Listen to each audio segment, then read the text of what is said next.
Hi everybody, it's Charlie. Welcome back to my channel. Today we're going to be playing part 3 of Vampire the Masquerade, Coteries of New York. Here we go! So we're at night 5. I don't really remember what exactly we were doing, but I guess we're gonna figure it out soon. Let's just have a quick sip.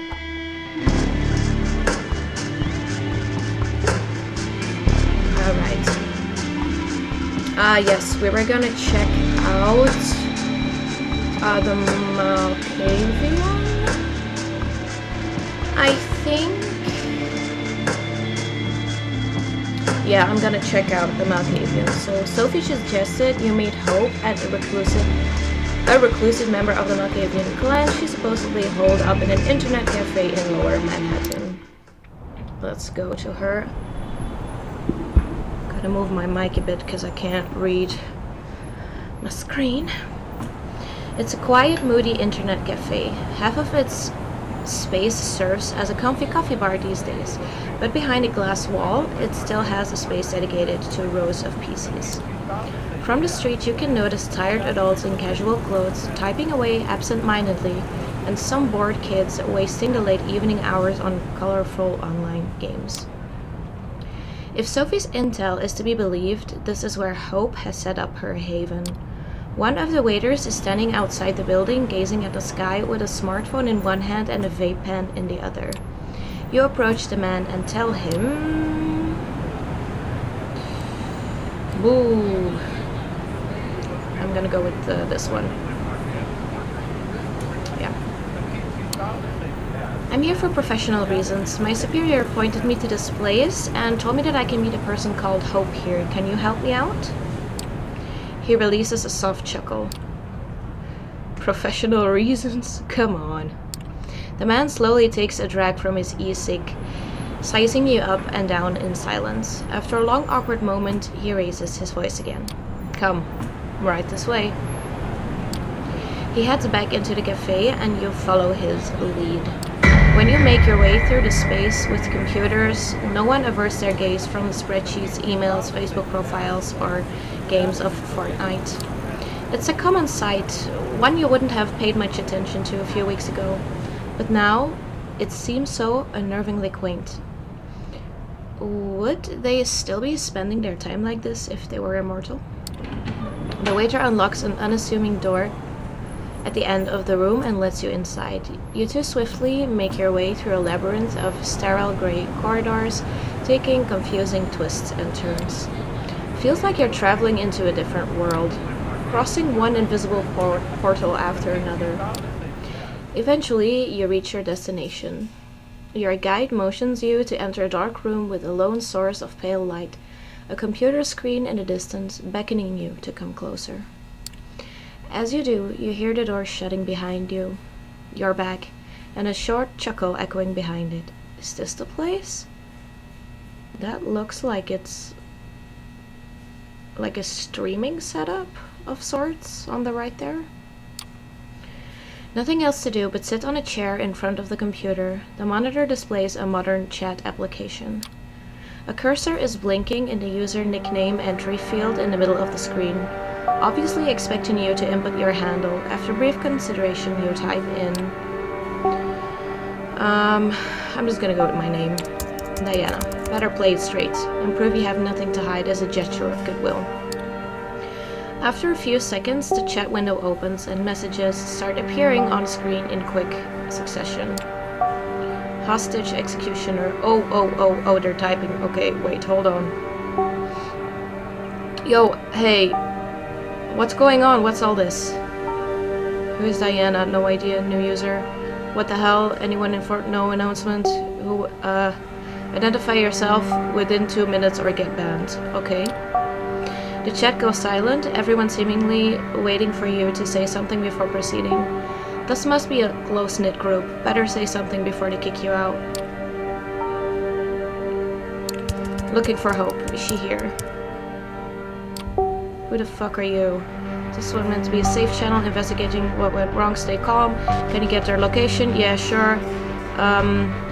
Diana, you're in trouble. You're gonna regret it, dumbass. the day you decided to spy on us. I'm gonna use my presence. You've had enough of these trash-talking randoms. Time to teach them some respect. Your blood fires up. Ancient power starts coursing through your veins. Fingers tapping the keyboard buttons on their own. Wait, I don't think that was that smart. Does that gotta work through a computer? You people better stay quiet if you know what's good for you. You have no idea who you're messing with. You will obey me and are gonna laugh at me. The chat goes silent once again and then it explodes. Yeah. I'm so glad I decided to log in earlier today. You have no idea. Okay. Guess your powers don't work online. Go figure. You know your cheeks would turn blood red right now if they still could.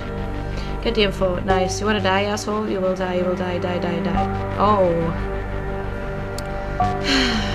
Sentenced to death for a shitty name their mom gave to them. Tough shit. I'm literally on my way to kill you right now. Yeah, sorry to inform you that you're about to die. Rip, bitch. We're getting your throat slits right here, right now. A split second after you read the message, you feel someone's arms tightening around your neck. The violent return to reality catches you off guard. A jolt of panic rushes through your brain, paralyzing you momentarily. You've come to the wrong chat room, motherfucker. A ridiculous whisper rings out next to your ear, and the grip under your head gets even tighter. You start struggling, but even with your newfound supernatural strength, you're having trouble waking out. This isn't a normal human you're dealing with. Last words.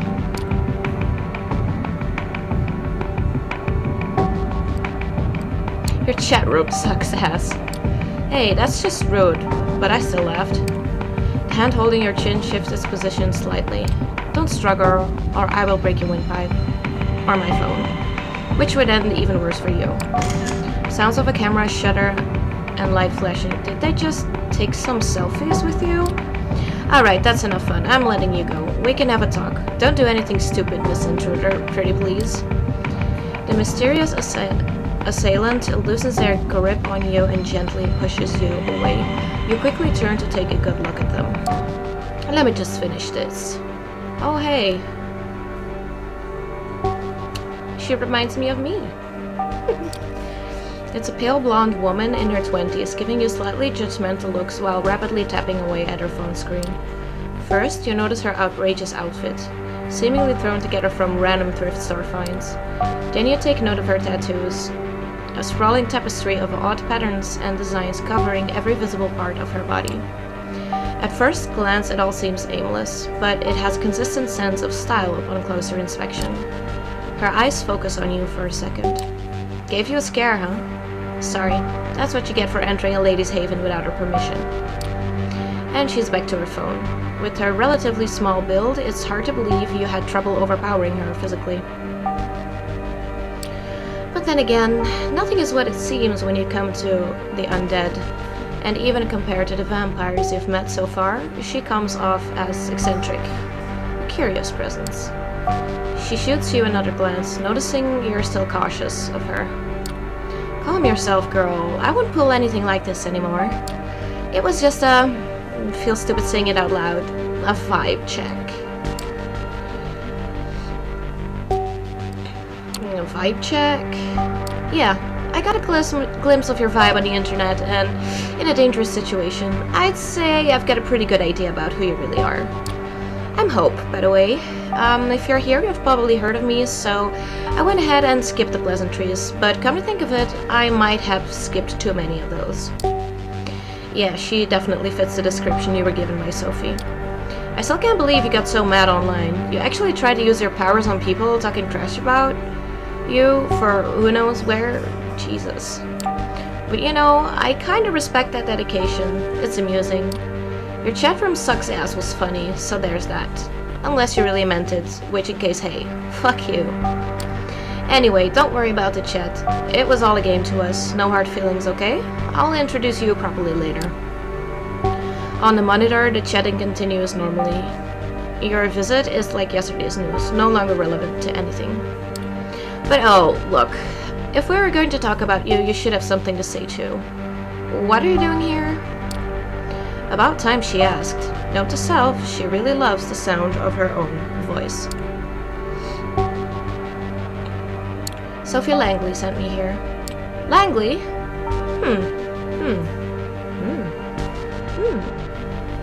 Wait. Shit, are you the new Langley plaything? Word seems to be getting around fast. Of course you are! It was obvious the second Langley got her hands on a new servant, she'd start building a network. Your emissions tell me that could really come in handy when, but Langley, that's a risky game. This kind of ambition attracts too much attention. Piss off, but then again, fucking Kara. She seems to be having a spirited argument with herself, only parts of it audible. Is it just you, or do her facial expressions and body language change in between one sentence and the other? Yeah, that's because she's a Malkavian. Before you make a certain, it's not just your eyes playing tricks on you. She focuses half of her attention back to you. The other half, of course, is still obsessed with her smartphone. Listen, I'm not saying I'm not interested in cooperation, but before I make a decision, I need to make sure you sort of understand me and that I sort of understand you. And since I was planning to put on a show before you came here, I propose a little game. Hope absent-mindedly spins her phone in her hand, considering how to put her thoughts into words. Then she approaches a switch on the wall and flicks it. Yes, I was correct, but it's a whole different show from what I'm seeing right now. I need a drink.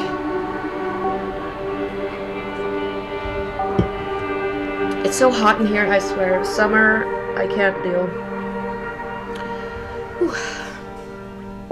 Neon lights flare up, illuminating the room. You take a look around. The room is certainly unique. It looks like a butcher's room, repurposed to be a living space. The modern computer in front of you starkly contrasts the ominous industrial walls. At the back there's an overwrought bed covered in velvet with meat hooks hanging above it. On top of the bed sheets you notice what seem to be pieces of elaborate S&M equipment and a camera. Wait a minute. You want my help? Moderate my cam show. Cam show? Your eyebrows twitch involuntarily. This is definitely not the kind of request you expected to hear tonight. She notices your confusion. Take it or leave it, buddy. You just became a kindred, but you want to become my partner in crime? Show me you can handle yourself while watching my back in my everyday environment. Is she serious? The show starts in 10 minutes. If you think yourself better than this, better walk out the door right now. I won't hold a grudge. I've got better things to do. As if to prove it, she looks at something displayed on her phone and cracks a brief grin. Another reply typed down with absurd speed. Tap, tap, tap, tap, tap, tap, tap. 9 minutes. It's now or never. Show moderator. Risk of violating the Masquerade? Hi. Content warnings? Oh yes. So, do you take the job? Should we do it? I don't know if I should do it.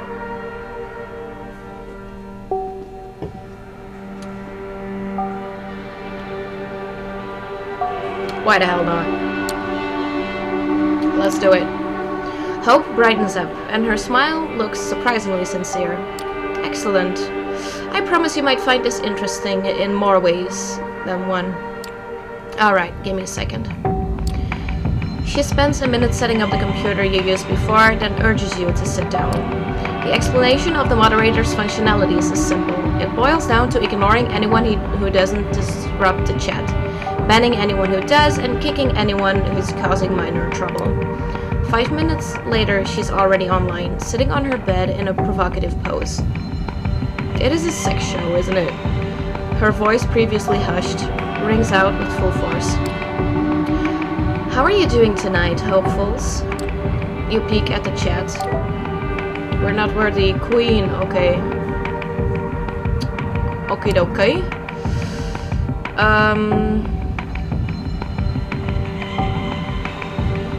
Oh shit.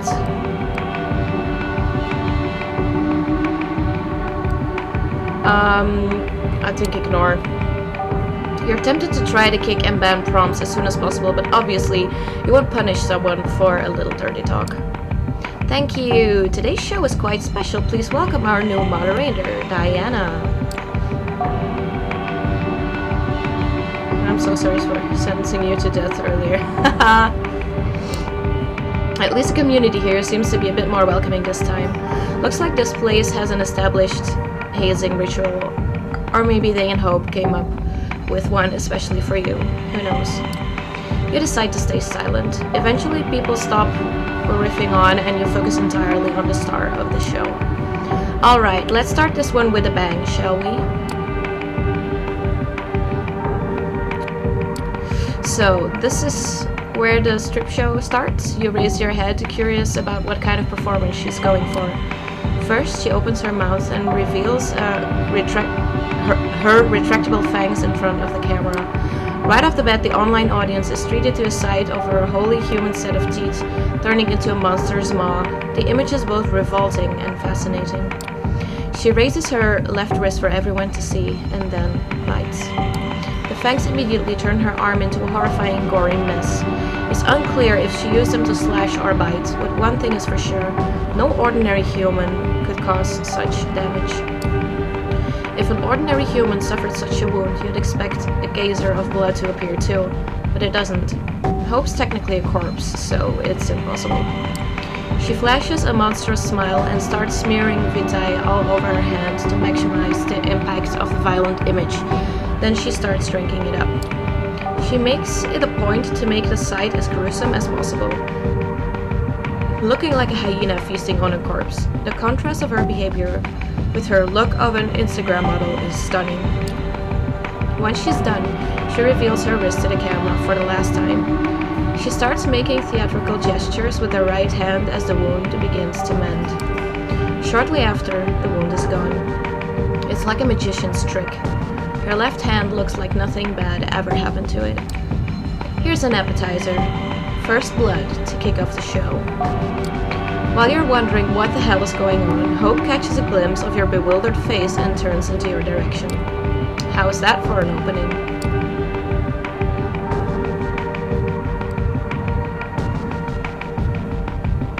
You're shooting snuff. Come on, just because it's transgressive violence doesn't mean it's snuff. A brief moment of awkward silence. Besides, if I was shooting snuff, I wouldn't mend the wound. If you'd expect a strip show, yeah, sorry to disappoint. This is more like live streamed digital art. The erotic subtext is there, of course. You peek at the chat, they're going wild.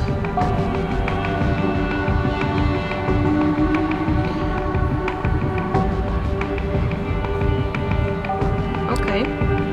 But eroticism is not the key here, it's vampirism. It's a new frontier, a living art installation. In the early 90s, the Japanese artists kept producing these videotapes of beautiful women committing goru harakiri. Those are an inspiration. I don't know what gori harakiri is, but okay. She bares her fangs again in a devious grin.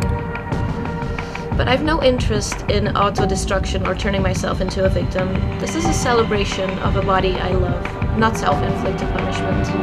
The audience came here to marvel at a beautiful vampire and her awe-inspiring powers. Mending wounds is just one of these powers. The people watching can pay to see more. Oh, and don't worry, the only thing the audience can see and hear are the things I allow them to. We can talk freely, just remember to moderate the chat, will you? High risk of violating the Masquerade. What a joke, she's blatantly breaching it in front of anonymous viewers. Still speechless, you turn your attention to the screen. Feeling generous today, have you planned your next tattoo yet? Looking pink marshmallow. I know. Okay. Ignore. You let the guy vent his excitement. Seems harmless. A special message appears on a chat log, claiming somebody has successfully sponsored the first goal of the show. Hope smiles and picks up a bag of blood from underneath the bed. It must have been retrieved from a blood bank. She showcases the label to the camera to everyone to see. Drink up, drink up, drink up. Hope pours all the contents of the bag into her throat. You have no doubt it's real blood. But wonder why the viewers would be so satisfied with something that's so easy to fake. Don't worry, it pays well enough. You don't even bother to tell her it's not what you're thinking about. Safe to assume she knows. So, what do you want to know about the Kindred and the internet? Have they told you anything? While she is waiting for someone to sponsor her next vampiric feat, she decides to start a conversation. No, nothing. Well, makes sense. Not the first thing you teach to a fledgling. See, some of us used to experiment with our own secure networks. We tried to build our own information hubs, social networks, everything. She's still working the phone in one hand while looking for something under the bed with the other. On how many things can she concentrate at one time exactly? Then one day, the NSA got it. Turns out elders never really got the hang of proper security practices, or the sigils they used to smear on their screens didn't exactly work as advertised. Then of course, all the 1-3-lettered intelligence agencies in the world got the intel, and a lot of them decided bloodsuckers were the perfect new enemies for our post-9/11 times. The Second Inquisition came into being. Ever heard of it? A lot of our kind died just because they were too present online. Right now, the remains of our old network serve as government honeypots, kept alive to attract fledglings and hunt them down. You post a certain keyword on Twitter or Facebook, you get tagged for investigation. You fit certain patterns, you can get tagged for investigation. So there is a certain thrill in becoming an online presence without attracting attention from the authorities. She stretches on the bed. I hope you're still monitoring the chat. Of course not. You're not as good at dividing your attention as she is. You correct your mistake and check the recent messages.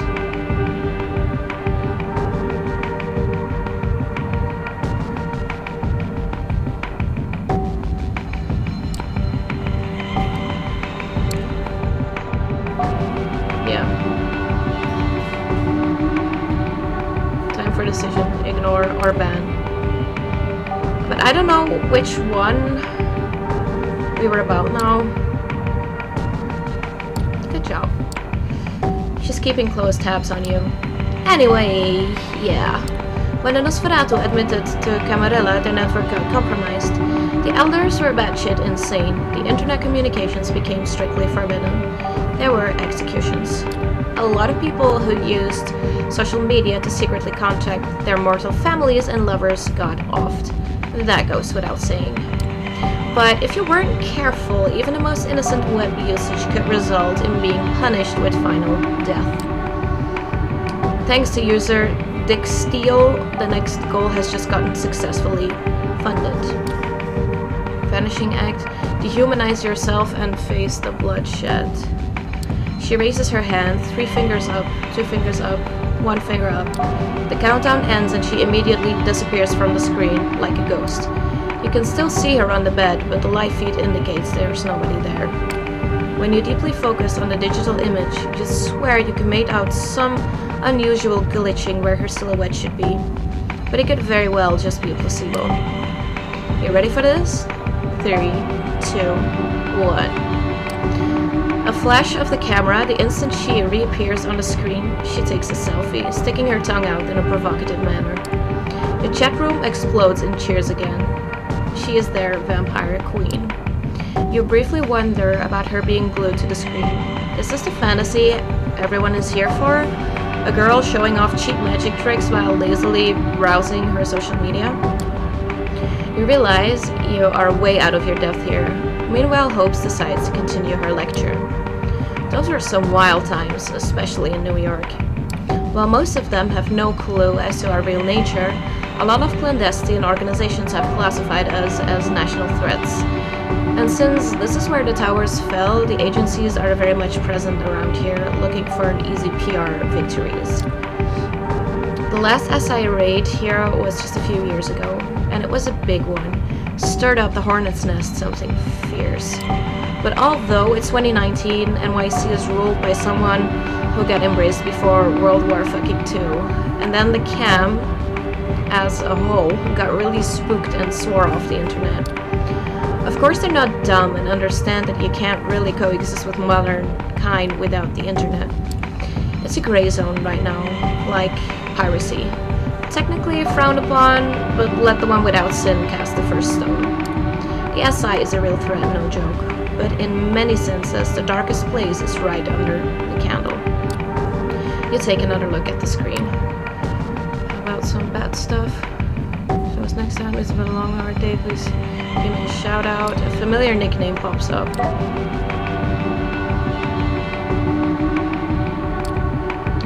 I'm gonna ban this bitch.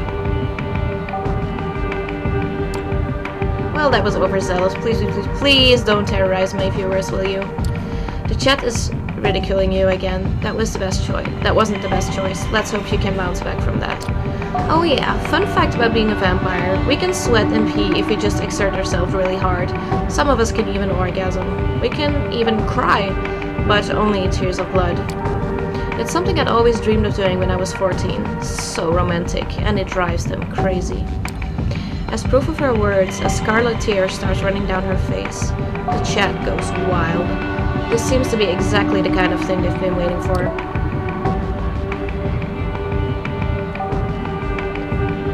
Hope your Josh's soul finds some calm eventually. Can you imagine USA assembling about sucking squats without a cruiser? Kick.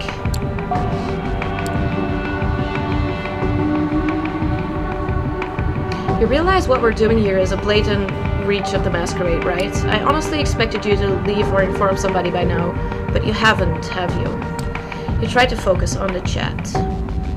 In any case, the last goal has just been funded. It's time for the great finale. This is what you've been waiting for, right? Her voice has changed. She gets closer to the camera, letting her face fill with the fame of the live feed. Her mesmerizing eyes are focused purely on the viewers. You wanted blood? Come out into the streets. Claw out your neighbor's throats, slash their veins, and drink up.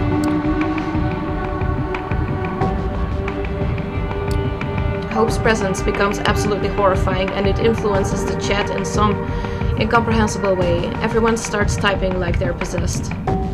Oh no, she's commanding them to do these things. Liberate yourself from the shackles of ordinary mortality. Make them scream. Feel the warmth of their entrails. Is this how serial killers are made? Because I feel like... yeah. What the hell is she doing to those people? What have you gotten yourself into? Transcend your bodies. Release the message of hope into the world. She jerks violently for a second, and then falls down on the bed like a marionette that has just had its strings severed. She exhales loudly a few times, and laughs. When she does, the room goes dark again. Alright, that's enough. Instead of continuing, she does something with her phone. The stream ends and the chat instantly becomes dead quiet. Let me take over. The atmosphere in the room has completely changed. She's already put herself together and stood up. Now she's walking towards you. What the fuck just happened? Guess the show is over. Everyone relax and go home. Aw, and I was almost ready to come, bros. Hostage, I swear on my father's grave, one day I will find you and kick the ever-living shit out of you. After every line she delivers, she changes her voice. The way she puts her lips together, and even the way she moves. You've caught glimpses of her acting this way, but only now have you started to figure it out. But that's impossible.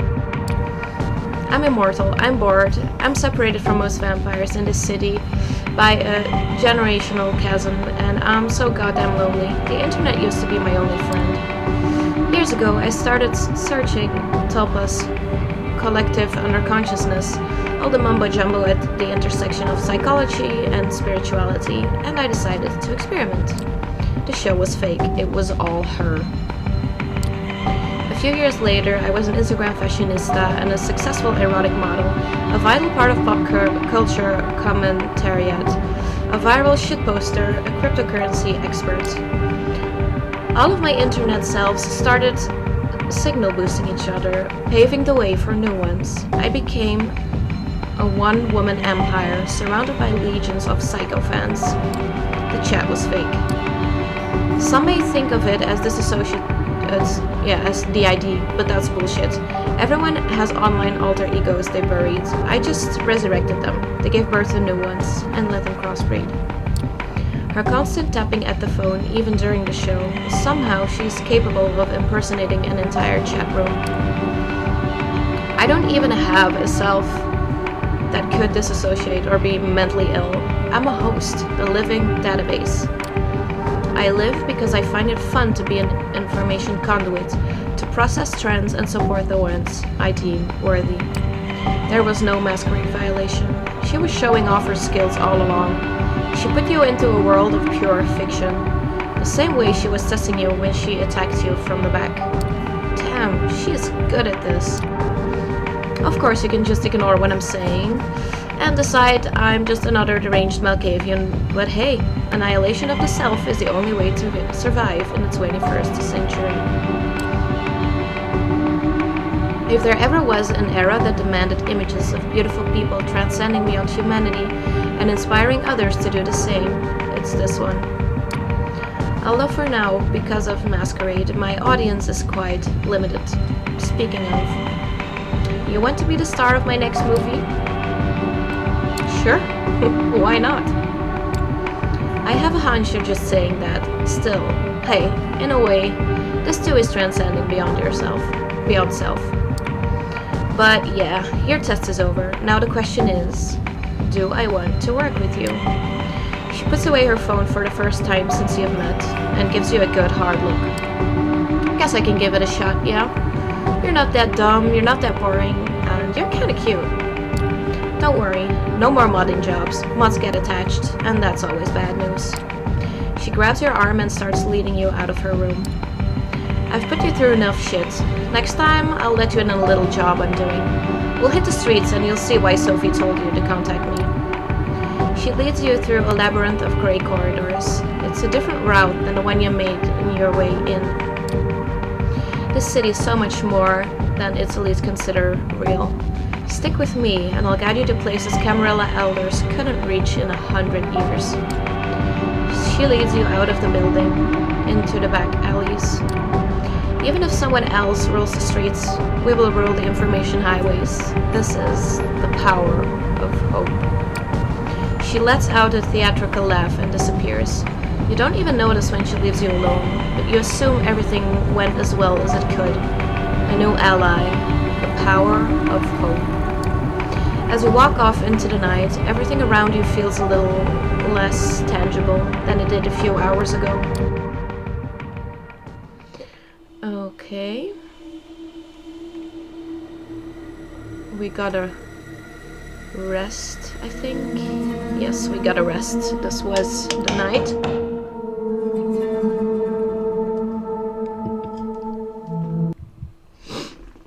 Okay. Not long after you wake up tonight, Gregory knocks on the door of your apartment. Hey, I came to pick you up. Miss Langley wants to see you. Do you know what she needs me for? I'm not in a position to ask. He smiles politely. The car's waiting. Shall we? You wrestle with the same thoughts as a few nights ago. Maybe you should just leave. Disappear. Let Sophie find someone else to employ. But then you remember the Anarch thug being cut down by Kadir and how close you were to the same fate, not even a week ago, and that it might still happen if you step out of line. You follow suit. As with your previous visit here, Sophie seems not entirely present when you enter. Her eyes are locked onto one of the paintings in her room. You're pretty sure it was here earlier, but she's behaving as if she's seeing it for the first time in her life, entirely entranced. Gregory clears his throat. Sophie turns to the both of you, a bit of irritation in her countenance that soon gives way to a pleasant, warm smile. You're here! Excellent! Thank you, Gregory. Her driver leaves and turns her attention to you. I hope you had a good few nights and made some new acquaintances, but I have to say I'm happy to see you, Diana. Thank you for coming. The change in mood of the room is so sudden and startling, it makes you consider the true power of vampiric charisma. Rationally, you know you're being manipulated, but you don't even care. Her eyes, her motions, her entire body language all feel 100% genuine in expressing legitimate interest in you and your well-being. I have a request for you this night. I need you to find somebody and make me a delivery. She points to the statue at the side of the room. You notice a plain-looking flash drive lying on the edge where the inanimate archer's bow touches the pedestal. The man you'll be looking for calls himself Kaiser. He has eyes and ears all over New York, and it's rare for something to happen here without his knowledge. I need you to take this flash drive and bring it to him. In exchange, he will give you an address, which I need to know as soon as possible. You're about to ask what's on the drive, but Soapy proves to be one step ahead of you. Oh, and don't worry about the contents. They are encrypted. A precaution for if the data falls into the wrong hands. But it won't. Correct? She gives you a smile that, just a handful of nights ago, would make you feel like melting. Oh, and Diana, Kaiser's Nosferatu, that twisted, deformed lineage of kindred. He's old, and his age has made him even more paranoid than others in his clan tend to be. He holds many havens and changes them often. From what I've gathered, he or one of his servants should be informed at the park on Coney Island tonight. You'll have to identify them somehow. I'm told Kaiser has spent many of his nights their past few years being driven around the city in a black limo. Maybe keep an eye out for it. That smile again, but much shorter.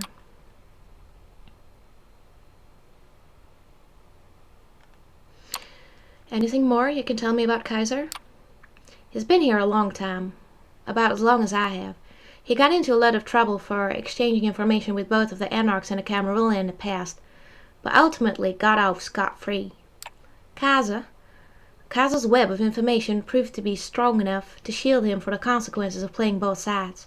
Some say that's the best proof of his abilities. In any case, be careful when talking to him. He's very particular about everyone's etiquette except his own. Good night, and good luck. She flashes one last smile at you and turns back to the painting, clearly done with the conversation. You pocket the flash drive and head out towards Coney Island.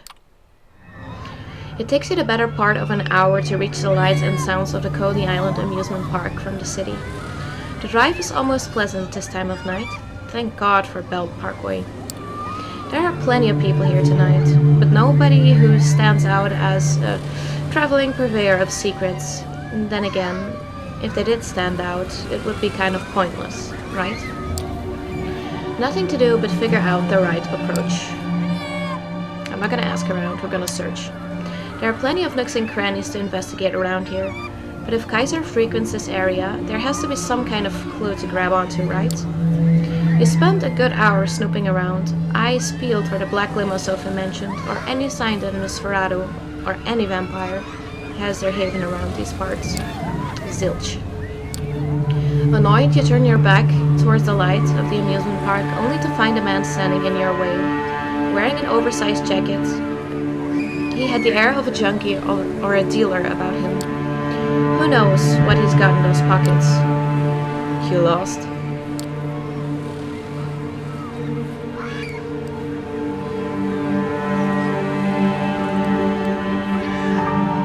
Ever heard the name Kaiser? I'm looking for him. Nah, don't know who that is.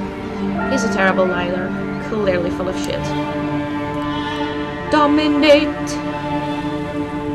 Give me your phone and go for a swim in the bay. It's a hunch. You give the simple order, and then the man can do little to resist. He produces his phone. It's a fancy model, and doesn't look like anything readily available on the market. Hands it to you, turns away, and starts walking.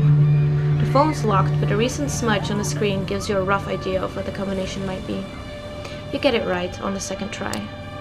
There's just one number in the phone book, unlabeled. You dial it and hear someone pick up. The voice is like a rusty pitchfork scraping against gravel. Jackie, you're messing up my snuff session here. It better be something big.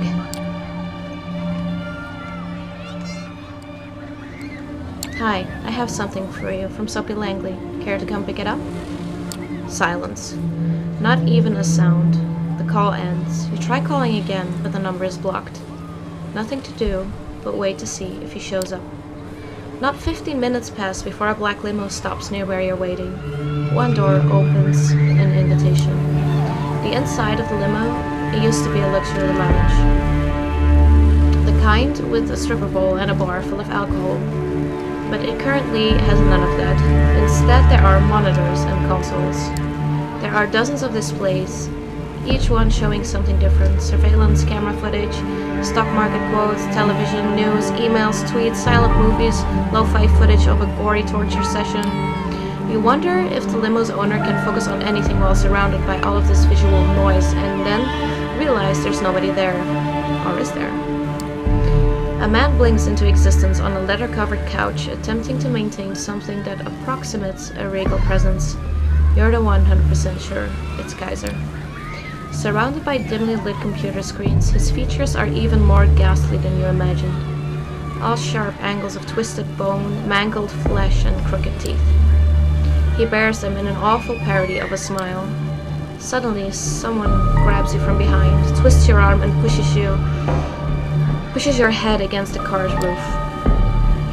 I got them, boss. I have them. The Nosferatu chuckles. Oh, congratulations, dickweed.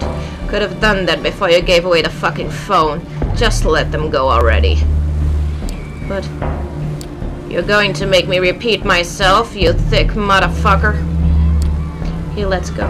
You take a look at him. The man is confused and soaking wet. He flashes you an angry stare, but obey his boss's orders to the letter. What are you waiting for? A formal invitation? Get in the car. We have some talking to do. The doors close behind you. So, Langley, huh? I'm guessing you've got something for me then. You reluctantly pull the flash drive from your pocket and slowly pass it to Kaiser. He plugs it into a USB port on the arm of his chair and displays the data on one of the screens that happen to be turned away from you. It takes him about a minute to access the Who do you people think I am? I saw this footage a week ago. He removes the flash drive and throws it back at you in disgust. Tell Sophie the deal's off. She wants her address. She can give me something else.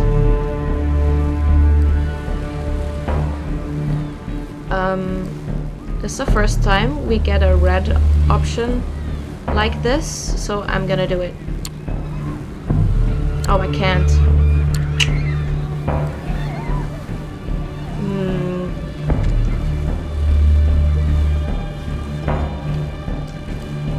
Come on, give me a break. How could we have known that you've already seen this material? He gives you a patronizing look. Kid, you're new here, so I'll pretend I didn't hear that. You want your address? You're gonna have to work for it. I have just the idea. Yeah. Something appropriate for an eager fledgling like yourself. More on that soon. Stay tuned. Now get the fuck out. You're pretty sure you're done here. You get out, close the door behind you, and the car immediately starts backing up. The opaque windows slide past you, and soon the limo is on its way. Kaiser's lackey is nowhere to be seen, so you make your way to the car and drive back, wondering what tomorrow brings. Okay. There's some more stuff we can do now. Can I not? Should we go back to D or Hope? Hope is about to head out into the city, accompany her and see her true face. I kind of want to go back to Hope. Yeah. When you get to the internet cafe, Hope is already waiting out front. The sight catches you off guard. A part of you suspected that she might be more of a shut-in, my haven is my castle type.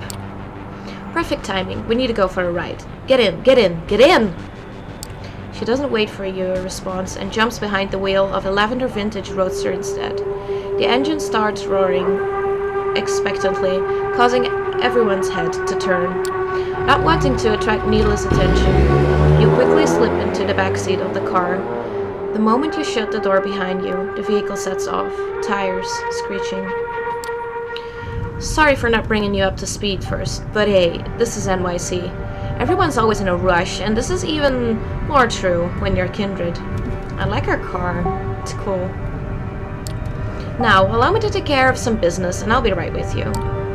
Even if she's zooming through traffic, she's still on her phone, of course. Nice car. How do you afford that? Thank you. The lavender really brings out its character, doesn't it? Vroom vroom beep beep. About affording things in this city, it's pretty hard. You gotta be at the top of your game at all times. Might as well explain my business plan to you while I'm at it. So, an other extremely online malk based in New York goes by the name of Dev Null. Told me to Google Ethereum a few years ago. That's how I got into Bitcoin.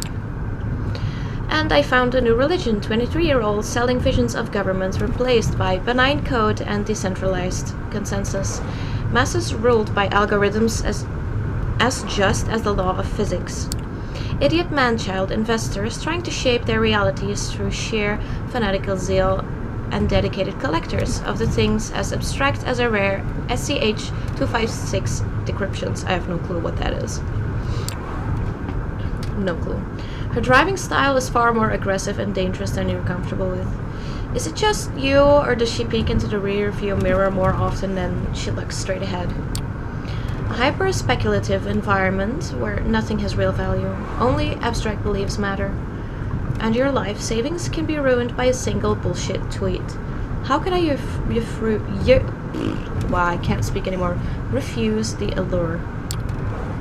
I started buying low and selling high on a variety of shady 24/7 exchanges that allowed me with 100 times leverage, as in they lent me 100 times the capital I could bet with. I got lucky at the beginning and kept the ball rolling. Shorting and longing impulsively, recklessly, I got to the point where I became too big to fail, and that's when I crashed out. The car comes to an abrupt halt. You bump against the seat in front of you. Okay, this story will be continued later. We're here, right at our first stop. I'll need you to do me a favor.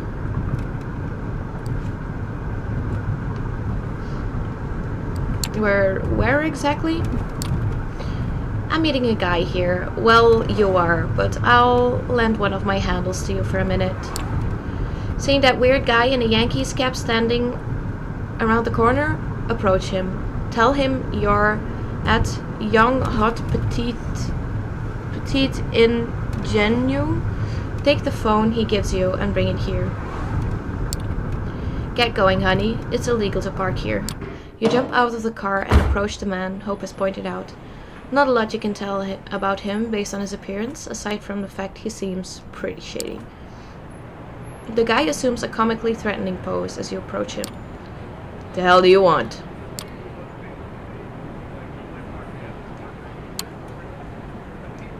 Oh, gotta admit, I had no idea what ingenue meant, so I had to make sure. I was about to Google it, you know. He takes a phone out of his pocket and covertly passes it to you. Everything has been prepared and preloaded according to your instructions. Should take about 2 minutes to transfer the data. Now get out of here. The man walks away with an exaggerated hip-hop gait. You jump back into Hope's car. She immediately steps on the gas. You got the phone? You bet. Pass it to me, please. She connects the two smartphones using a cable and begins some sort of data transfer. Looks like it's an identical model. After a minute or so, the process is complete. Alright, goodbye, lovey. You served me well. Hope opens the car window, grabs her old phone. You're not expert enough to recognize the exact model, but it definitely looks like it had an $800 price slapped on it, and tosses it out of the window.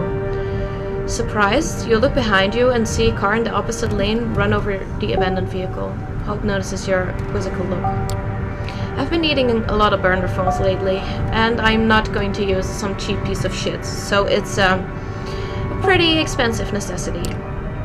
Intersection, red lights. She takes advantage of the moment to shoot a driving selfie that strategically excludes her face and uploads it to Instagram. You notice her handle there is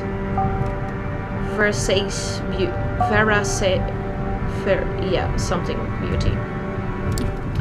Now, I was telling you a story. Bitcoin. Right. At some point towards the end of 2017, I became convinced I need to cash out. There was no way the bubble was going to last forever. I always knew there would be no grapes of wrath for the cryptocurrency era.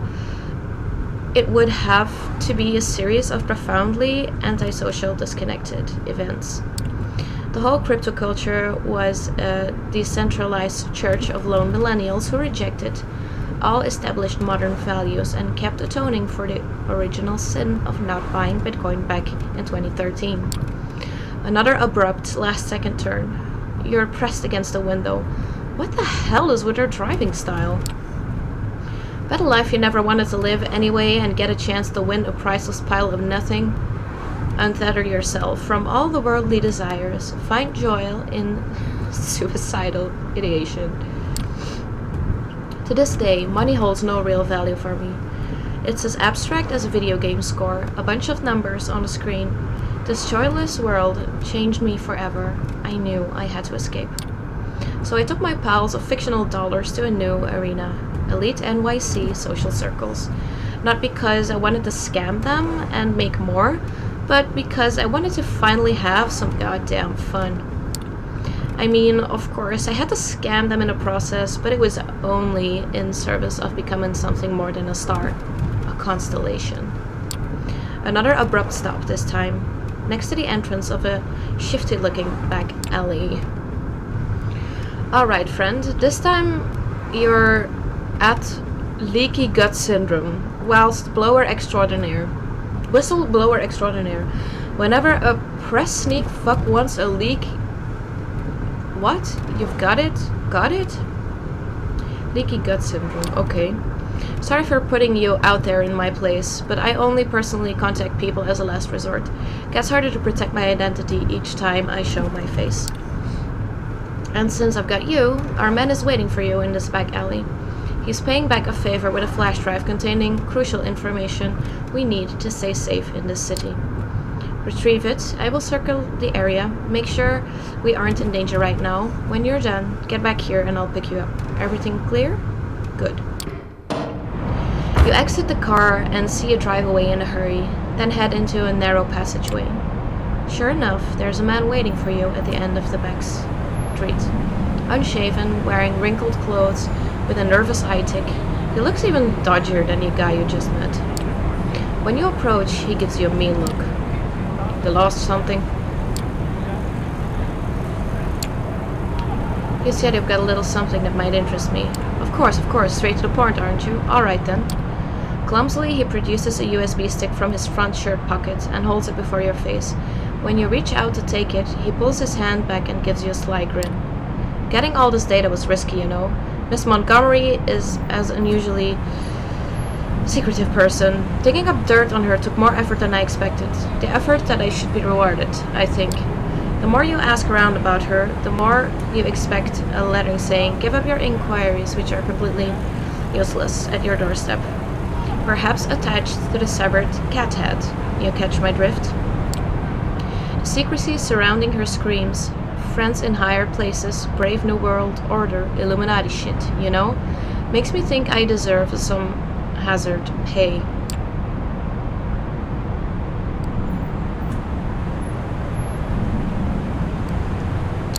I ran a background check on you. You're not just some random schmuck off the street. No way you didn't know what you were walking into when you took on this job. And if you really didn't, I doubt you're the kind of journalist who can gather intel worth shit. You're bluffing the hell out of him, unsure if it's going to work. It does. The man spits on the ground angrily and raises his hands in surrender. Alright, I shouldn't have put you on the spot like that. My bad, okay? He extends the hand, holding the flash drive towards you again. You take it. Oh yeah, one more thing. I'm not really sure what it's about, but one of my informants claims you might be interested in this. He reaches into his inner jacket pocket and presses you with something wholly unexpected. It's a bag of blood, labeled as ABRH. You take a closer look, but that doesn't answer any of the questions that just appeared in your mind. You peek into the journalist's cold blue eyes and see them twitch uncontrollably. Don't ask me. They said you'll know what to do with it, leaky gut. Come on, take it.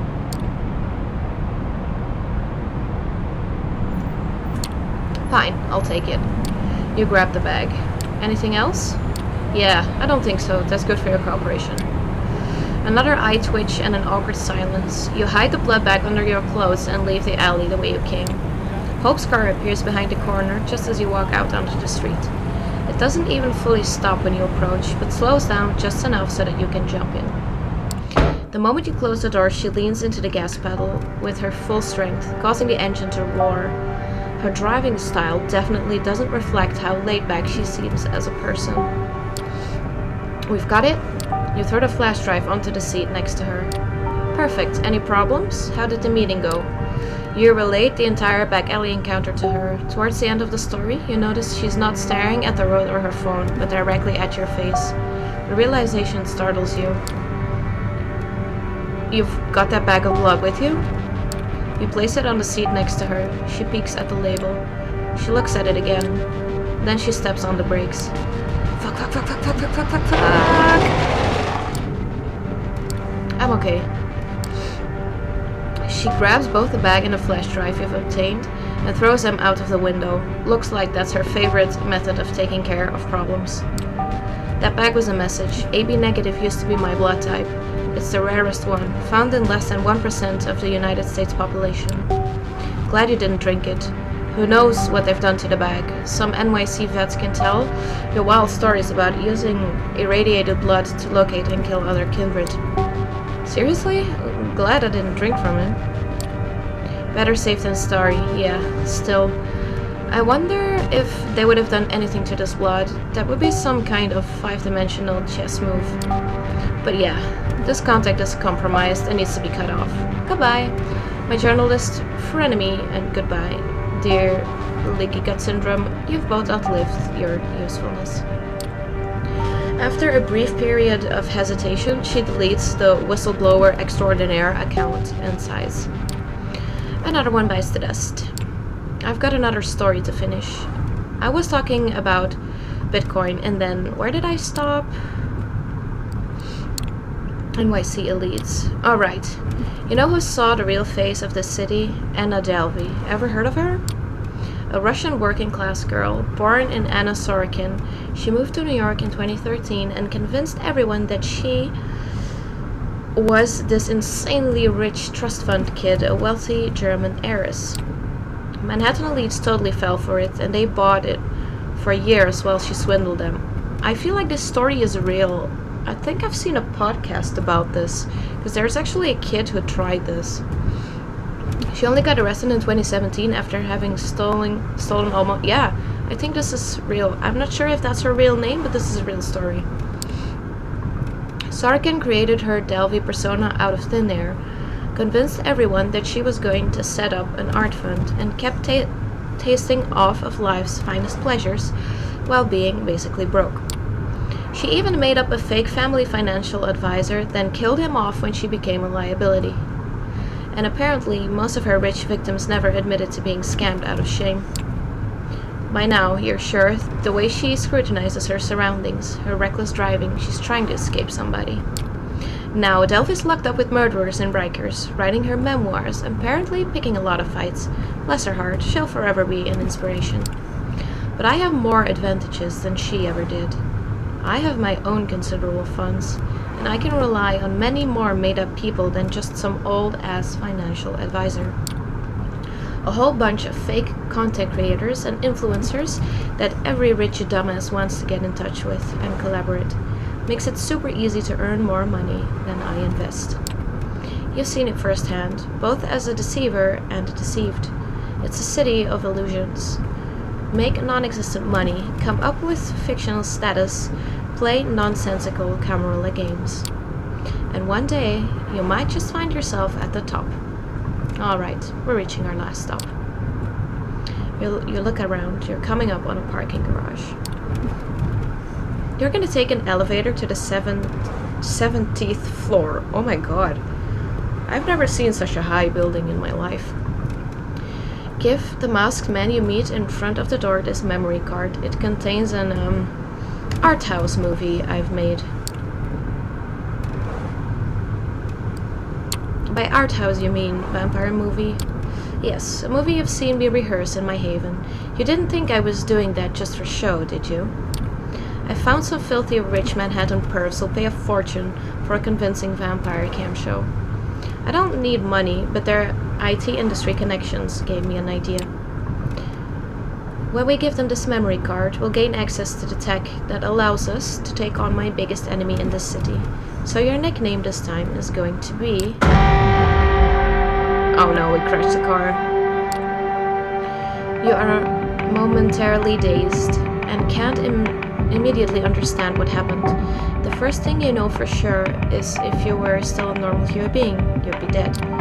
You replay the last few seconds in your head. The other car appeared out of nowhere and crashed into Hope's vehicle at the maximum speed it was able to achieve in this closed-off space. The driver has already managed to kick open the mangled door next to him and stumble out of his seat. Now he wordlessly approaches the trunk and takes a large-caliber silenced pistol out of it.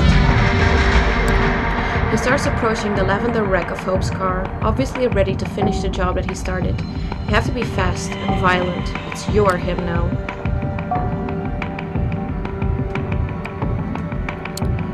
Your instincts take over. You don't come up with a strategy or an optimal route. You simply start running towards the gunman, yelling. For a split second, he is completely dumbfounded. Then he opens fire. The bullets hit you, but it doesn't stop you. You start running. The man pulls the trigger a few more times, to no avail. The expression on his face is priceless until you ram your fist straight through it. He falls to the ground. You get down on your knees and keep pounding at him until he is reduced to bloody pulp. You stand above the gunman's body, trying to calm yourself and your killer instincts. That's when you hear her voice. Ugh. Hope slithers out of her car and sees you standing over your assailant. Huh, you did pretty good. She approaches the body of the driver you killed and kicks it so she can take a better look at it. Upon seeing the front of the corpse, she lets out an annoyed grunt. No, it would be this asshole. He'd been following us all day, and I know just who he belongs to. Even before she's done talking, she's already trying to reach someone through a video call. Eventually, she succeeds. You see a nonchalant woman in business casual on her smartphone screen. Kara Montgomery, how may I help you? Kara. Hope. Didn't expect you to ever reach me through this channel. Have you thought things through? Wait, did something happen? Did something happen? Your fucking ghoul just tried to kill me, you crazy bitch. That's what fucking happened. Calm yourself, for Christ's sakes. This is a baseless accusation. I know he's from Double Spiral. He's been working at your motherfucking company. Come on, you know I can't be held responsible for the independent actions of my subordinates. Why don't we just meet up and talk it over? Hope disconnects the call and instantly blocks Kara from contacting her. You corporate shithead, you make me sick. Tired, she turns her gaze to the dead ghoul. I'll dispose of him. Help me put him in my car. 30 seconds later, his body is laying on the backseat of the lavender-colored wreck. Okay, good. You take a look at the scene of carnage in front of you. Every second we're here gets us closer to a serious Masquerade violation. I'll have to exchange my Palme d'Or worthy masterpiece for the god some other time. She gets behind the wheel and you follow her inside the car. Meet me in my haven when I tell you it's safe. For now, I need to dump this asshole somewhere, get my car fixed, and plan our counterattack. You guide Hope to your own haven. She drops you off, and before she leaves, she makes what's about to come perfectly clear. If we want to survive in the city, Kara Montgomery needs to die. She disappears into traffic, and you disappear into your place. Okay, time to rest, but first take a sip.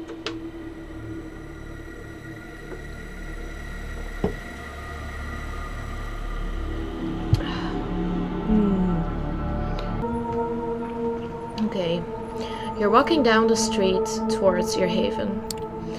In some other town, the sidewalks would be deserted this time of night. In NYC, there are plenty of passerbys going about their business. It's easy to be paranoid when you're a vampire surrounded by a crowd of humans. The kindred have many enemies, and all those enemies have one trait in common. They're invisible, indistinguishable from normal humanity.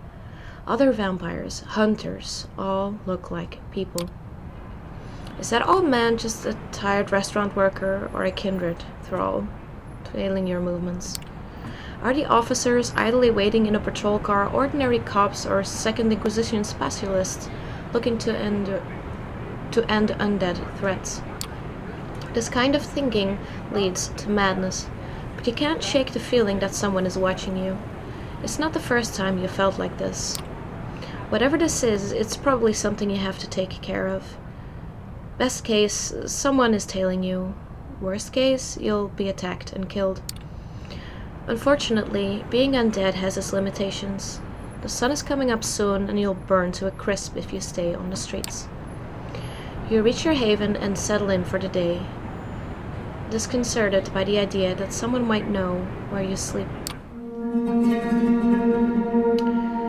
Yes. As you wake from your slumber and emerge from your haven for the night, you notice a familiar face on the other side of the street, standing on the corner and looking straight at you. It's Kaiser's lackey, whom you met recently, Jackie. He nods to you, encouraging you to approach. You can tell he's guarded and suspicious after what you made him do the last time you met. His hands are outside of his pockets, though. A sign of goodwill? That's close enough. Let me guess, this is not a social visit Kaiser sent you? Don't say his name out loud, idiot. He takes a look around just to make sure nobody's listening in on your conversation. Yeah, he sent me. I'm supposed to give you this.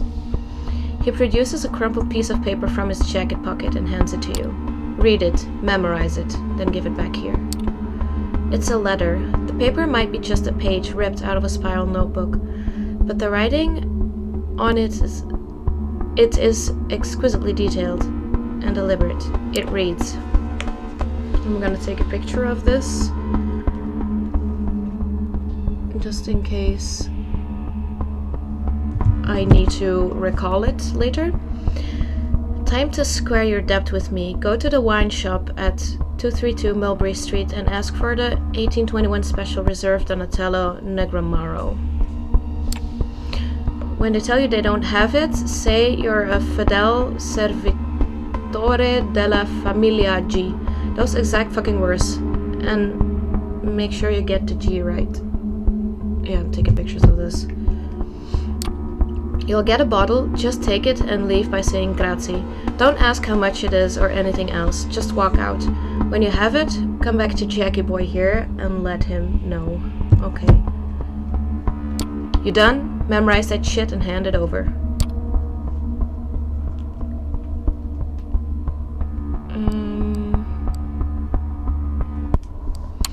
I don't see what the rush is, buddy. Hey, it's your funeral. I can stand here all night and even enjoy a nice sunrise while I'm at it. Not a luxury you have. Just hand me back the letter once you're done. You note the phrases and address mentioned in the letter, then hand it back to Jackie. He immediately reaches for a lighter and burns the letter, putting out the ashes with his boot. So yeah, when you do what the boss asks, come back here so I can tell you where to go next. I'll be in that alley over there, so find me when you have the item, whatever it is. I don't know. And the boss made it extra clear that I shouldn't care, so I don't. See ya. He shuffles away and leaves you to pursue the lead from the letter. Time to pay a visit to Nolita. You arrive at the address mentioned in the note, not counting local restaurant patrons. The street is mostly empty at this time of night, but curiously, the wine shop is still open. Inside, a small middle-aged woman with curly hair stands behind a counter in front of a wall filled with wine bottles. There's a door at the back of the room with a small table and chair, occupied by a man in a black faux leather jacket with slick comb-back hair. He's reading a newspaper, but pauses as a little bell rings when you open the door. He takes a sip from a small steaming cup, then gets back to his broadsheet. Good evening, how can I help you? I would like a bottle of the 1821 Special Reserve Donatello Negramo, please. Let me check our stock. She seems to be looking through the database on the laptop sitting on the counter. She puts on a polite smile. I'm afraid we don't have that one at the moment. Sorry.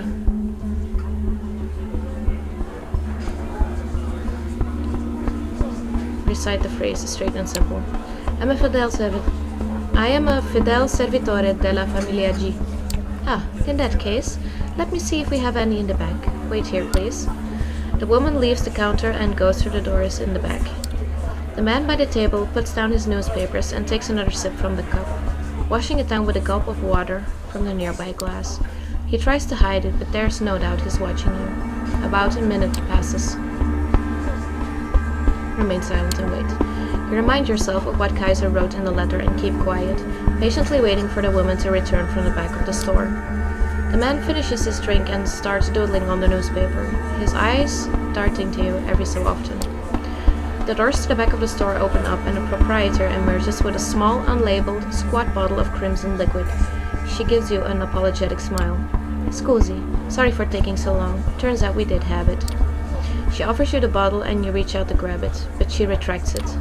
You do know what this is, don't you?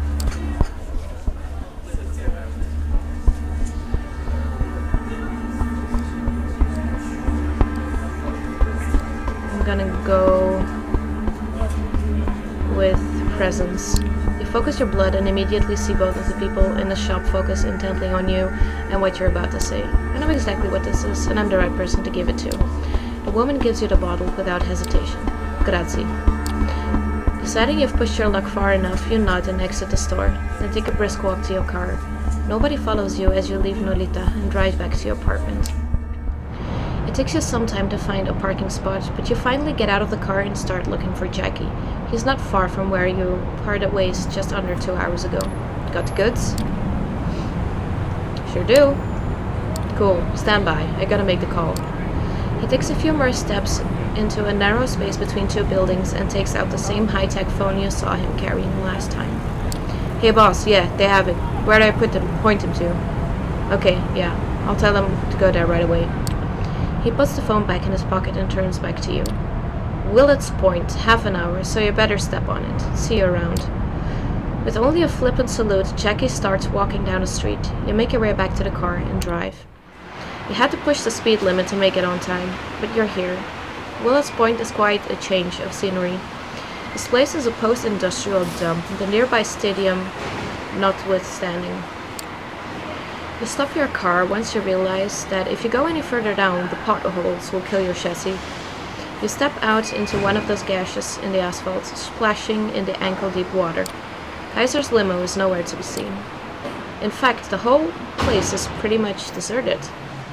Other than the apparent proprietor of a lonely bar, a middle-aged woman who's just locking the place up. I'm gonna feed. This is too perfect an opportunity to not take advantage of it. She's walking to her car, ready to call it a night when you sneak up on her. She's far too tired to resist your stronghold and swift bite. You can taste the caffeine in her veins, smell the cheap cigarettes in her hair, the old cooking grease in her clothes. She passes out. You assault the closing note for a long day at work. You let her down gently and feel a pang of remorse. You pick up the car keys she dropped and place her into the driver's seat. She'll find an explanation for passing out like this, for sure. The bright lights of a car pulling over down to the road illuminate you as you close the door. It's a black limo. Kaiser is finally here, it would seem. I gotta... My leg. Falling asleep. Okay. Same as last time. The car doors open, but nobody comes out. You know the drill. This time, Kaiser is visible when you look inside. You sit down and close the door behind you. So you pulled it off without a hitch then. Give it here. You hand the bottle over to the Nosferatu. He uncorks it, gently takes a whiff, and puts the cork back in. Yeah, that's the stuff. See, that wasn't so hard. Consider your debt paid. Oh yeah, and also, take this. It's what Langley wanted. He passes you an envelope with what feels like a thick card inside. Thank you, Mr. Kaiser. Yeah, I'll send Jackie over if I ever need anything else from you. How about that? Time for you to get out now. He waves you out of the car. With the envelope in hand, you get out of the back onto the torn asphalt in the seat surroundings. The limo slowly drives away. Finally, you can return to Sophie and bring her what she wanted. Gregory lets you in. You hear a shrill, unpleasant laugh, and you realize Sophie's having a guest over. Thomas Arturo, you met in Elysium a few nights back. That shriek is unmistakable. Ah, Diana, glad to see you. Tell me, did you two have a chance to talk previously? Thomas speaks up before you can. Why, yes, of course, and such a good first impression you made too. Miss Langley clearly did the right thing by taking you under her wing. I'm sure she thinks so too, don't you, Sophie? Well, of course, Of course you do, of course. Well, I believe I must be going. I'll be sure to let Prince Panet know your thoughts, Miss Langley, word for word, or as close as I can remember them. I appreciate it, Thomas. You two enjoy your night now. Good night, Sophie. Diana. Greggy boy.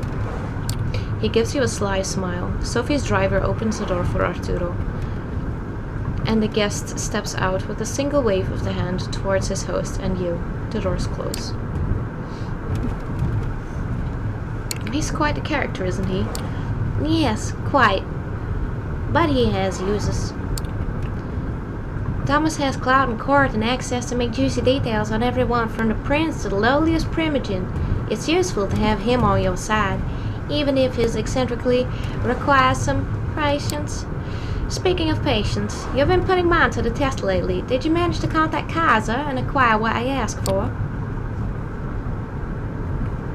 Yes, I have it, but the daddy you offered was old news to him. I had to do another job for him before he would give me this card. She retrieves the envelope from you. I'm sure he did. I do hope it wasn't too much of an inconvenience. He made me go on an entirely separate escapade to retrieve a bottle of wine from a store in Nolita. I had to use code phrases and whatnot. Wine shop? Code phrases? That degenerate pest. She's visibly agitated, but calms down and smiles at you. Don't worry about it. I'll make sure whatever Kaiser had you do, it'll blow over. She opens the envelope and looks at the card. You notice the same lettering you saw on Kaiser's note from before, but can't see the details. Her eyes widen. Yes, excellent. I'll need to call in some favors. I will likely be busy for the next few nights. You have my permission to show some initiative, my dear charge. I will contact you soon. With that, Sophie ushers you outside, and you are left to do with the rest of the night's hours as you like. Okay. We're gonna go to Hope again. Yep, we were doing that, so we're gonna continue that. Kara wants to meet. Hope decides you should see her alone with an ace up your sleeve. When you reach the cafe, you're welcomed by the familiar face of the waiter who first let you inside. You exchange looks and nods. He hides his vape pen in the back pocket. She's been expecting you. Something happened to her car and she, hasn't exactly left her room ever since. He scratches his head, shrugs, and gestures at you to follow him. It's the same route as before. First beyond the locked door at the end of the room with all the computers, then into an endless grey labyrinth. Finally, you reach at a door but look like any other to a random bystander. Of course, by now, you know that Hope's haven lies beyond it. The waiter bids you adieu with an exaggerated bow and starts walking back to the cafe. You enter the familiar room. This time, the lights are on inside. Hope is inside, walking around nervously, overseeing every screen inside. When she spots you, she wastes no time on introductions. Kara Montgomery, what do you know of her?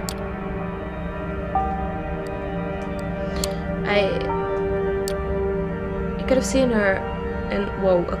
You could have seen her in listicles such as Top 5 Badass Woman in Tech 2018, 12 CEOs who spark innovation through empathy, or 20 entrepreneurs with mysterious ties to Jeffrey Epstein. You don't get to voice your answer. The question was just a minor courtesy. She has a monologue to deliver and she won't allow any interruption. 20 years ago, she was a failed .com investor. Now she's CEO of Double Spiral, a brand management startup working at the crossroads of big data and influencer culture. The quotation marks are audible, dripping with venom. Long story short, but spent years convincing her Camarilla contacts, as in out-of-touch old farts angry about smartphones, that Kindred can benefit from controlling the internet. Her IT ghouls have done a lot of research on deepfakes, AI, and machine learning. Her goal is the ability to generate thousands of believably human online accounts. Basically an army of posters that could brute force anything into the mainstream discourse. The elders took a while to get the concept, but eventually Kara got their blessing. The thing is, she claims her tech is ready to be tested, but it needs one final component to work properly. And that's why she proposed a truce. Truce? What kind of truce? The become my friend or face a violent death kind of truce. Not exactly fucking convincing if you ask me. But no matter how much I hate her guts, this is a blessing in disguise. Hear me out. She picked a public place in Manhattan, neutral ground, where we can meet without the fear that the other party might do something stupid and violate the masquerade. She wants to just talk. You will go there in my place and listen to her terms. We won't accept them, of course, especially not after she just tried to kill us. You will just steal her voice and walk away. Steal her voice? What next? Will you trade her mermaid tail for legs? A Disney joke? Sweet. What next? Will you hit me with a topical Harry Potter reference? I'm not trying to be obtuse here. Wait a second and let me explain my plan. You see, there's only one way to even the odds. We have to hit Kara where it hurts, and she's only got one weak point, double spiral headquarters. Kara's the only person there with access to every room. The security is something she came up with herself, voice-based, but using a different password phrase every time. That means just recording her talking is not enough if we want to get in. That's why I started selling illicit materials to people with access to advanced deepfake audio technology. I've got it right in this room, and now all I need is a sample base that will allow me to manufacture a bot that talks like her. To monitor data, I need to stay behind. Still, I think the plan is pretty simple. You talk to her while wearing a wire, I process the recordings here to steal her voice, and voila, she's wide open. Then we invade Double Spiral and destroy it from within. The evil is defeated. I become a part of your crew, happy ending for everybody. How does that sound to you? Sounds fun. Happy to hear it. Hope shakes her head and claps her hands. When she speaks up, she sounds different, more spaced out, stuttering. Alright, let me fix you up with the hardware. She hands you a minuscule earpiece and starts attaching a small decorative pin to your clothes, along with some masked wiring. It's all directional microphone. I can clean up the audio later, but keep it pointed directly at Kara as much as possible, alright? You put on the earpiece she gave you. It fits snugly deep inside your right ear. 1 2 1 2 1 2 1 2. The hardware works flawlessly and the audio quality seems great. You give Hope an affirmative sign with your head. Beautiful. Kara designated the meeting place at the vessel. You heard about the place, right? It's right by the eastern end of the Lincoln Tunnel. A giant pile of staircase, basically impossible to miss. Manhattan's answer to the Eiffel Tower, or a gaudy monument to being only ever so slightly free, depending on who you ask.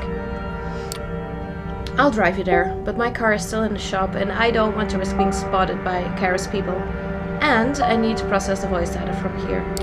Which means I have a perfectly acceptable number of excuses for not letting myself get anywhere close to that demonic old hag. You involuntarily roll your eyes a little bit. Hope sits in front of her screens pretending not to have noticed. So, should we get the show on the road or what? Ready whenever you are. No sense lingering here. You get back to the street and find your car. Wrapping up the show as quickly as possible sounds like a good idea. Around 30 minutes later, you're in front of the vessel. Hope's description, a giant pile of staircases, wasn't particularly helpful. From the distance, the building looks more like a giant honeycomb designed to swarm with tourist bees. At least during the day, that is. At the moment, the place is closed to general public.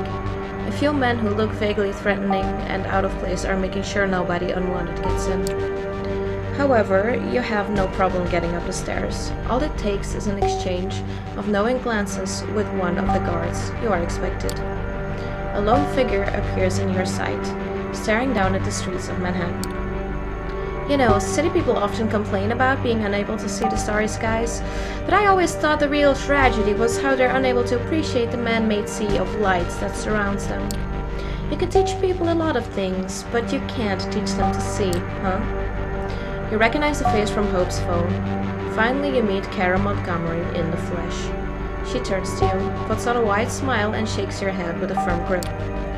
First, a representative of Sophie Langley, now a representative of Hope. Not the way I'd developed my own career, but I gotta say, not many neonates get around the way you do. Hardy fucking har. Hope speaks up in your ear for the first time, seething with contempt. Although Kara couldn't possibly have heard her, she immediately goes on to address her absence.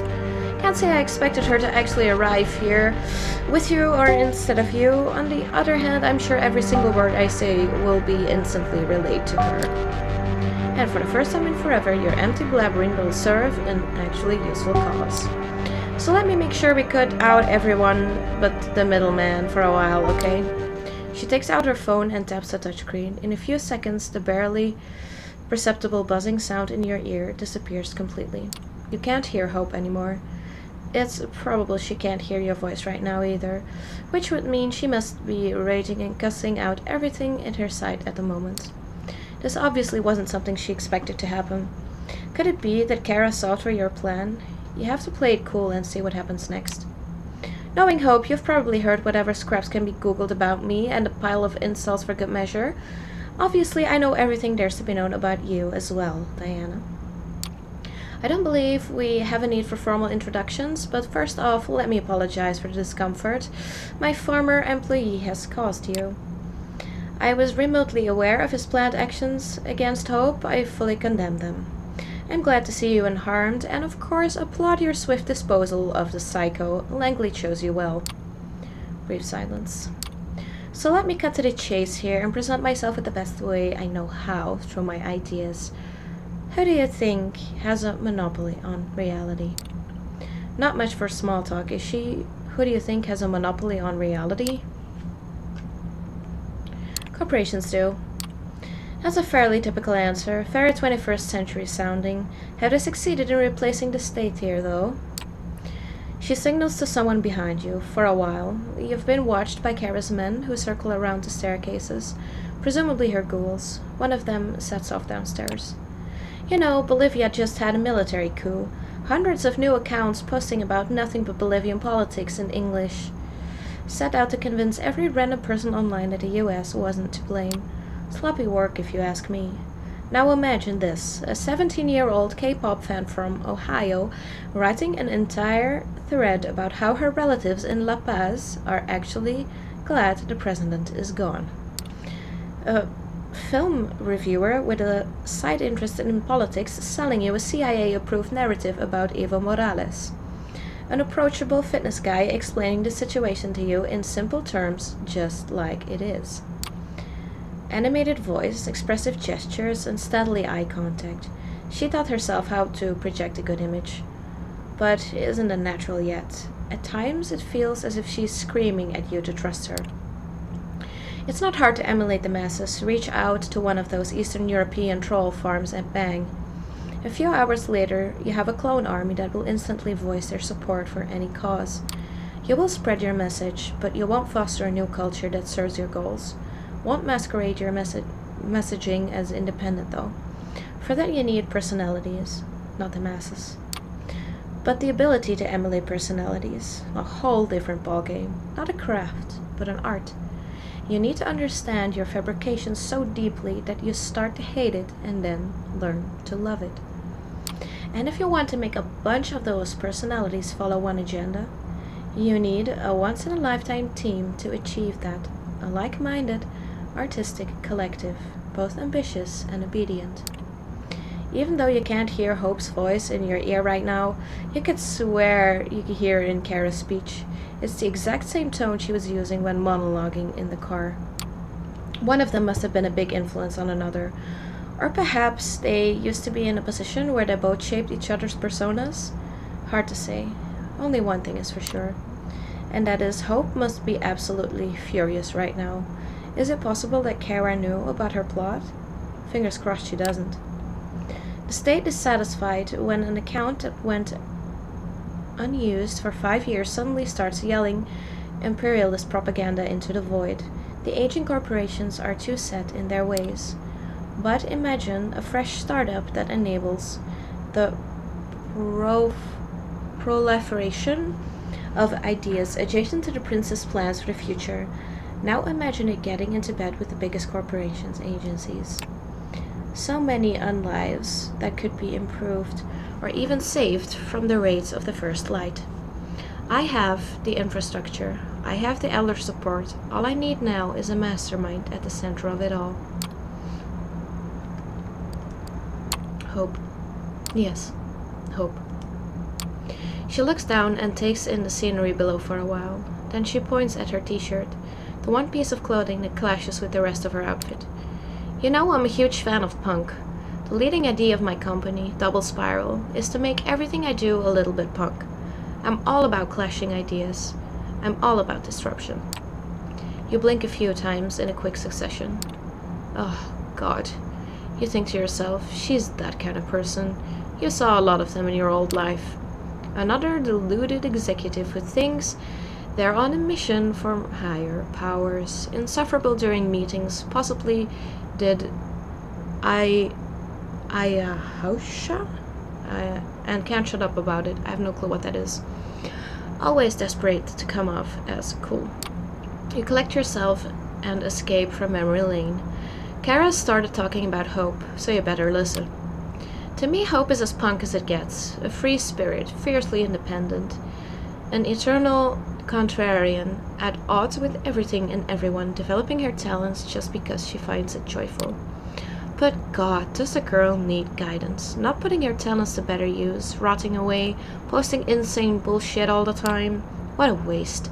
I've built an environment specifically to develop her talents and let her become indispensable to our society, but she rejects it because of some idiotic hang-ups. I don't expect you to change your mind about me just because I kept yapping and yapping. I just hope you'll keep my perspective in mind and serve as the voice of reason hope really needs right now. Now that I've had my say, how about we put our girl back on? She taps on her phone again, and a quiet buzz reappears in your right ear. 5 extremely long seconds of radio silence. I'm here, keep talking. Don't worry, she should have heard everything.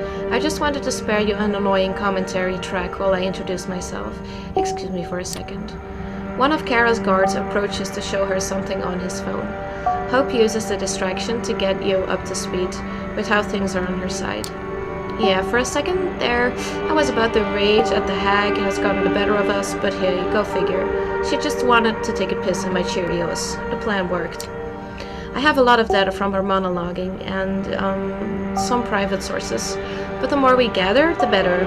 The display here says some more K letters could be useful. So don't beat yourself up about it if you fail, but if you get her to repeat something with K in it, that might improve our deepfake voice.